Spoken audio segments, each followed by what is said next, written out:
BJP कार्यालय में चुनाव समिति की अहम बैठक हुई है।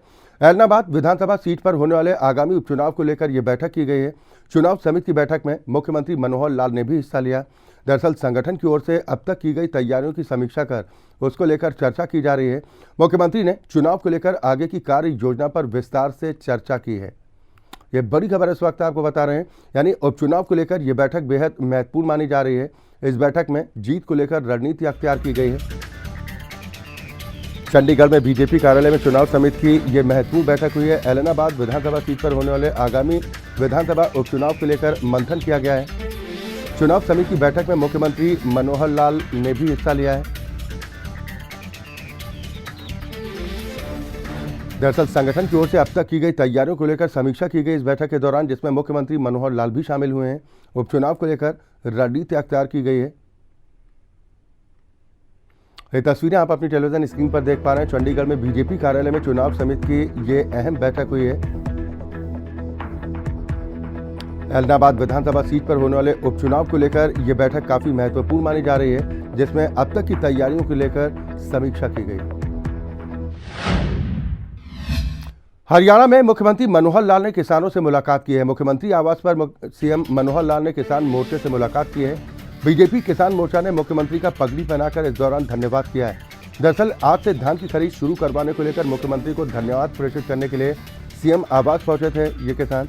आज से धान की खरीद शुरू करवाने पर बीजेपी किसान मोर्चा की हरियाणा इकाई के पदाधिकारियों ने मुख्यमंत्री आवास पर पहुंचकर मुख्यमंत्री का पगड़ी पहनाकर सम्मान किया है, उन्हें धन्यवाद प्रेषित किया है। साथ ही इस दौरान मुख्यमंत्री ने कहा कि हरियाणा का हर किसान मेरे परिवार के सदस्य के समान है और उनकी वाजिब मांगों और हकों के लिए हमारी सरकार 2400 घंटे खड़ी है। अनुरोध करूंगा, किसान मोर्चा का दायरा ये तो ध्यान में आ गया, जो कृषि संबंधी विषय है वो सारा किसान मोर्चा के जिम्मे है। इसमें एक विषय आता है कि जो कृषि करता है, खुद खेती करता है, उसी का दायरा, या कृषि को सहायता करने वाले जो लोग हैं, खास करके कृषि आधारित मजदूरी करने वाले लोग, उनका दायरा भी हमारे इसमें आता है। तो हम कुल मिलाकर कृषि प्रधान प्रदेश होने के नाते देश में अपना एक महत्व रखते हैं। हरियाणा सरकार की ओर से कोविड-19 की रोकथाम के लिए चलाए जा रहे महामारी अलर्ट सुरक्षित हरियाणा यानी कि लॉकडाउन की अवधि को कुछ और रियायतों के साथ अब 18 अक्टूबर 2021 तक बढ़ाने का फैसला किया गया है। मुख्यमंत्री कार्यालय ने ट्वीट के जरिए इस संबंध में जानकारी दी है। महामारी अलर्ट सुरक्षित हरियाणा की अवधि 18 अक्टूबर 2021 की सुबह 5 बजे तक बढ़ाई गई है। हरियाणा सरकार ने इसके लिए आदेश जारी किया है। मुख्य सचिव विजय वर्धन ने सभी जिला उपायुक्तों और पुलिस महानिदेशकों को आदेश का कड़ाई से पालन कराने का निर्देश दिया है। उधर किसानों के प्रदर्शन को लेकर हरियाणा सरकार ने सुप्रीम कोर्ट में अपना हलफनामा दाखिल कर दिया है। हरियाणा सरकार ने संयुक्त किसान मोर्चों के तहत 43 किसान संगठनों को याचिका में पक्षकार बनाने की मांग की। अर्जी में राकेश टिकैत, योगेंद्र यादव और दर्शन पाल का नाम भी शामिल है। इस मामले में सोमवार को सुप्रीम कोर्ट में सुनवाई होगी।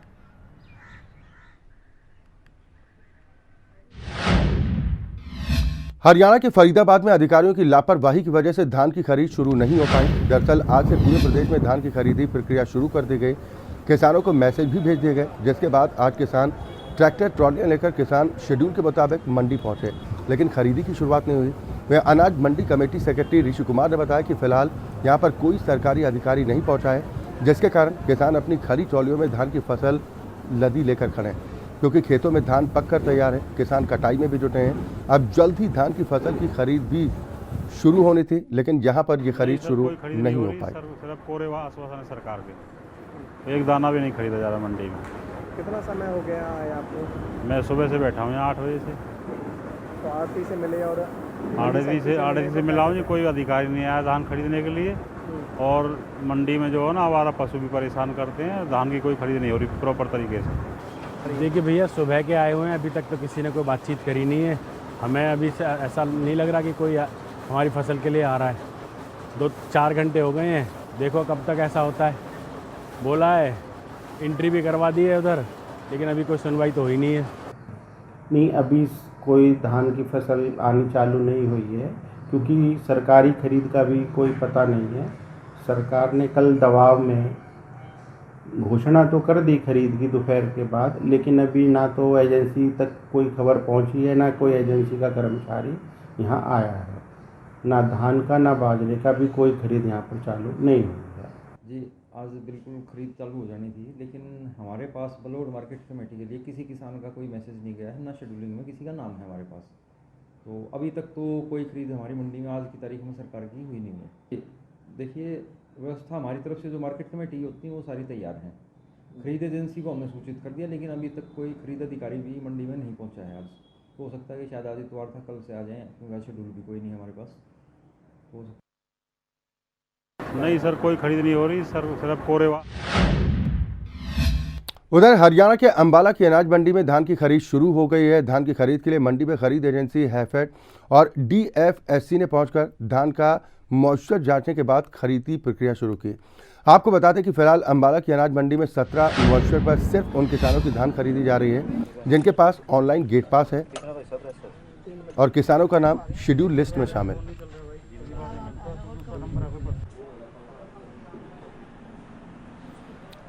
अंबाला की अनाज मंडी में धान की खरीदी का काम शुरू कर दिया गया। हैफेड और DFSC विभाग मॉइस्चर जांचने के बाद धान की खरीदी प्रक्रिया कर रहा है।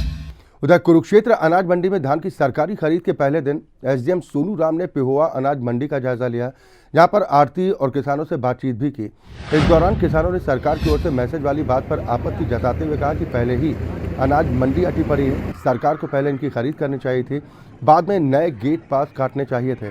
वह अनाज मंडी में मौजूद SDM सोनू राम ने पत्रकारों से बातचीत करते हुए बताया कि आज हरियाणा सरकार की ओर से धान की सरकारी खरीद शुरू कर दी गई है।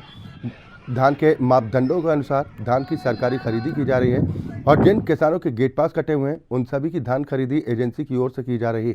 उन्होंने किसानों से अपील करते हुए कहा कि अपना नंबर आने पर ही अनाज मंडी में धान लेकर आएँ, ताकि अनाज मंडी में अव्यवस्थाएं न फैलें।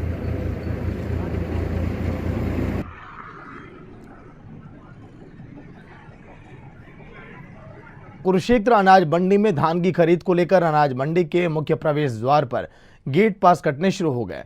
पोर्टल पर किसानों की पंजीकरण की प्रक्रिया की जा रही है, इसके बाद धान की खरीद होगी। वहीं गेट पास के लिए मंडी के गेट पर किसानों की भारी भीड़ भी लग गई। किसानों का कहना है कि गेट पास प्रक्रिया को सरल बनाया जाना चाहिए, क्योंकि एक एक गेट पास काटने में लंबा समय लगता है। थानेसर अनाज मंडी सचिव अरजीत सिंह का कहना है कि आज से मंडी में धान की खरीद शुरू हो गई, जिसको लेकर सभी व्यवस्था लागू कर दी गई।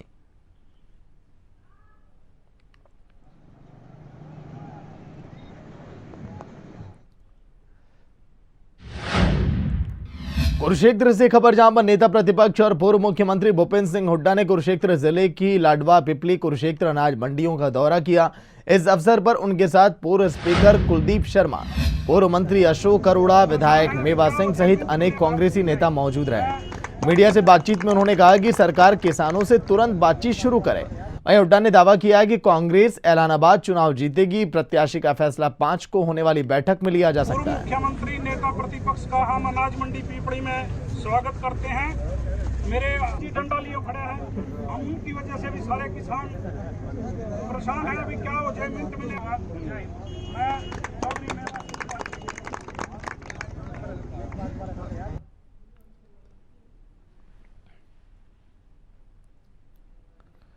कुरुक्षेत्र के अनाज मंडियों का दौरा किया। भूपेंद्र सिंह हुड्डा ने पूर्व मुख्यमंत्री रह चुके हरियाणा के, इनका ये कहना कि किसानों से तुरंत बातचीत करे अब सरकार। सारे किसान परेशान हैं। अभी क्या हो जाए, मिनट मिलेगा।